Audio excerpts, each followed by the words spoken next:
عليكم ورحمة الله وبركاته. بسم الله الرحمن الرحيم والصلاة والسلام على أشرف المرسلين سيدنا محمد وعلى آله وصحبه أجمعين. In the beginning, Your Highness, Your Highnesses, honorable guests, ladies and gentlemen, it is a great pleasure to stand before you today. I'd like to thank TAS for the kind invitation. They've roped me into another one. I've done an Islamic Finance Award earlier this year, and I find myself again standing in front of a diverse crowd, and I'm asked to share some thoughts about transformation and Oman.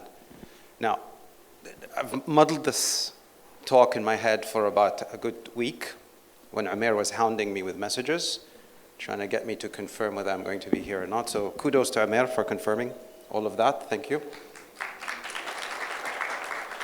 Nishad, thanks always for the invitations and the involvement.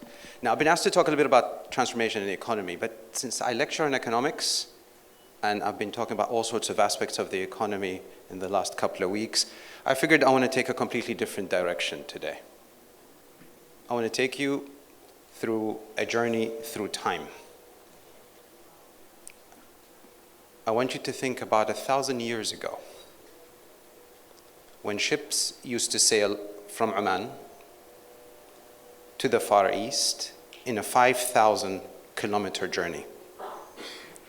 From Muscat, from Sur, from Sohar, all the way to Singapore, Malaysia, Indonesia, China. Not in a metal boat, not in an aeroplane, not even in any fancy mode of transportation, but boats that were made of wood, woven together with coconut tree ropes. Barely larger than 2 tables put together, maybe 3 at most.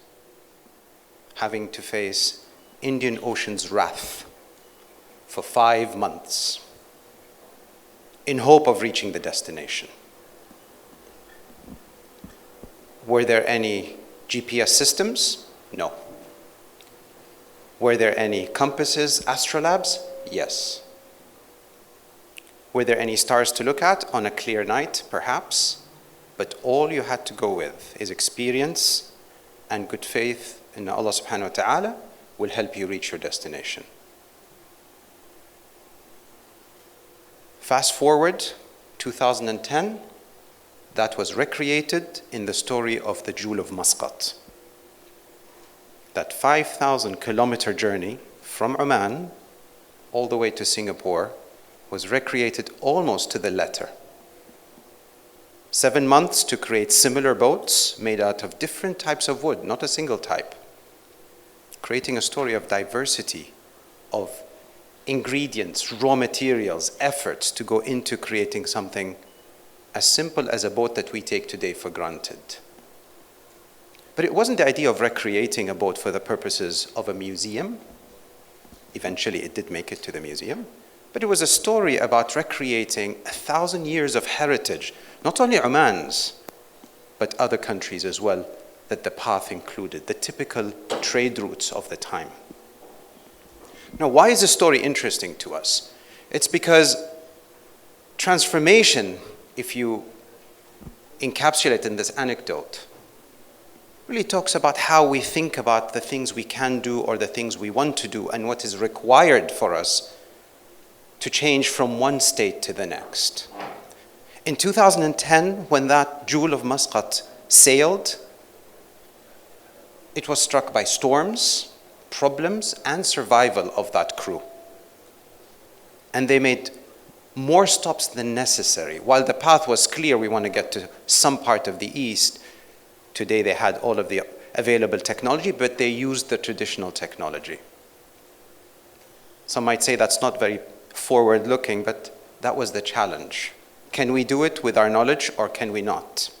And how we can do it better the next time. Sure enough, the 2 masts on that ship were damaged. They had to stop in India and Sri Lanka before making the scheduled stops in Malaysia to reach to Singapore 5 months later.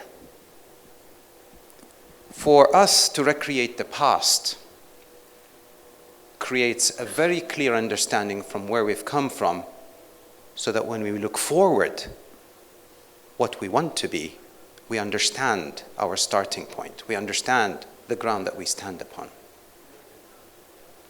In 2021, Oman launched its 2040 vision under the leadership of His Majesty Sultan Haytham bin Tariq. This vision was not born from one man's idea alone, the late Sultan Qaboos University, but it was galvanized by a whole nation. In fact, 40,000 plus people were involved.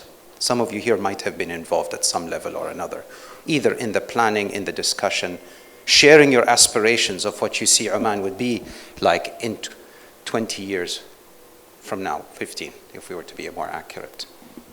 But that journey, much like the Jewel of Muscat, did not start on a great term. In fact, we had a pandemic, and that pandemic set us on the back foot almost immediately. Before that, we've had economic crisis that set us on the back foot. However, what we've done, we've persevered, lillahi hamd. Lives were lost, economy was scarred, but we still went on the steady course that we have a vision. And I say we because each and every one of us, Omani, non-Omani, whether you're visiting Oman for a short time or you've been here for years, you are part of this story, part of this transformation. We think of visions as simply goals that we want to achieve and someone is going to take care of it. Those of you in corporates know that that's not the way it works. If all of your teams, all of your employees, all of your colleagues, whether it's at the board, whether it's at the executive level or any middle management, all the way to the person that opens that door or parks the car, is not in tune, something is going to go wrong. Some of those nuts are going to fall off. That sail that you want to reach to wherever you want to reach is going to get ripped because there's no one taking care of it or maintaining it. Therefore, our vision is a transformative one that looks at the society and people, one that looks at the environment, one that looks at institution, and one that looks at the economy. It is not an economic vision alone. It is not a societal vision alone. It is not an institutional vision alone. It is not an environmental vision alone. It's all of those put together in a crucible. And that is what drives all of us. Yes, we have the logo. Yes, every official will say according to Vision 2040, but in our minds, each and every one of us should be thinking, how is this relevant to me? What am I to do about this grand vision? Labor market this, foreign trade that, stock markets this, education that. Each one of us has a role to play. If we were thinking in the social aspect, many of us here, including Her Highness, is involved in development, education, early development, creating generations to come, inshallah. Those of us in higher education, obviously, receive those generations and pass them on to the job market that some of you will have to deal with. They then will have to take care of the generation after them and the generation after them. This transformation is about changing mindsets. This transformation is about changing how we do the things we do. We have a lighthouse in 2040 that guides us to it, but that particular path isn't one of smooth sailing. The Jewel of Muscat did not reach Singapore in a snapshot. In fact, they had to look for new masts, new trees to replace the existing mast. You know how difficult that is? You cannot put two pieces of wood together. You have to have an actual whole tree and one that perhaps you couldn't put your arms around just to create a mast. Imagine having to do that today, not with an old ship, not out of wood, but with the current technologies that we don't understand. These emerging technologies that are presenting more challenges than solutions sometimes. The environment, society, our institutions, and our economy are all undergoing tectonic changes, whether we create them or whether they're imposed on us. But what we are doing through our transformation journey is being proactive. Whether it is developing our small businesses and startups that they would eventually become mid-sized businesses and potentially, hopefully, although I was cautious with this, unicorns. We are developing our capital markets to create opportunities for large investments, institutional investments, and small investors. We are more responsible towards our environment. We are creating mandates such as net zero. We are creating mandates of using cleaner energy, electric cars. We are transforming ourselves into a society that wants to adopt, that needs to adopt, that has to adopt technology that is going to be transformative. This transformation will not happen if we don't all follow that clear beacon 2040. But let's not forget, once we swayed by winds right or left, we take on a bit more water on our little ship, the Jewel of Muscat, than we would like. We'd still have to shovel the water out, but we continue the path until we get to our destination.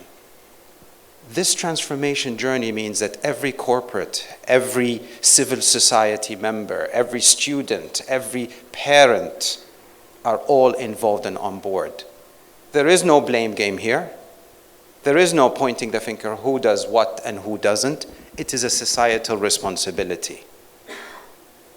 If we are not on board, someone is going to be left behind. And that means as a vision, we would not have achieved our objectives. Vision 2040 isn't just about the KPIs that we might read in the reports. It is something that unifies us. It is something that constantly reminds us and tells the rest of the world, this is where we are going. We might not achieve everything we want, but it is very clear to us why we want to get there. We want to be an advanced economy. But we didn't phrase it that way in our catchphrase. In fact, in Arabic it says, في مصاف الدول المتقدمة, developed, in the wider sense of development. It means that everyone is on board. Everyone will be able to realize some form of a dream that they have.